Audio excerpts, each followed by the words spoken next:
It was a strong open for this year's sauna. The president began with a short statement about the pandemic. He thanked the frontliners for their service and quickly hit Senator Drilon. He accused Drilon of defending oligarchs, the Lopezes to be exact. The president was particularly upset about how Drilon linked oligarchy to political dynasty, dragging the names of his children. You are a hypocrite. You know that you cannot pass an anti-dynasty law. Ikaw nandyan sa Congress, ikaw ang mauna dito. In his sauna, he tagged the Lopezes as the oligarchs who used media outlets to battle with political figures. Recently, Lopez-led ABS-CBN failed to secure a franchise from the Congress.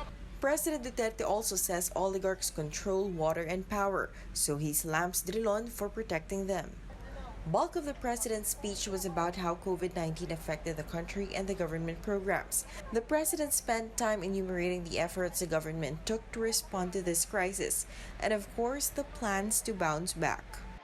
When the pandemic struck, I decided to prioritize life over other considerations. He talked about ramping up efforts to increase testing capacity, which was a problem at first. He points out there are now 93 laboratories. He says government targets to conduct at least 1.4 million tests by end of July. Regarding the implementation of the social amelioration program, President Duterte admits that some took advantage of the situation, but he says the government will run after them. Same goes for profiteers. One of the major tools for recovery the president mentioned is the proposed Bayanihan 2. He urges lawmakers to pass the bill, the government's stimulus program for the economy. He also asks lawmakers to fast-track the approval of corporate tax reform bill. The goal is to attract investments and create jobs. The president is also asking banks to provide low-interest loans to help small businesses. He also gives us a picture of how tourism can help boost the economy by urging local and national governments to harmonize policies to boost local tourism while ensuring everyone's safety. On education, Mr. Duterte also clarified his position on face-to-face classes. The president reiterated his earlier stand he will not allow face-to-face classes until risk is eliminated. That is when a vaccine becomes available.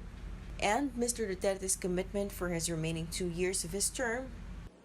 All that is good that belongs to government, whether it be the airwaves, whether it be the lines, or whatever that is good for the people, will belong to the government, and it should be government who should be given the first option to utilize them. Ang sobra kanila. Triciah Terada, CNN, Philippines.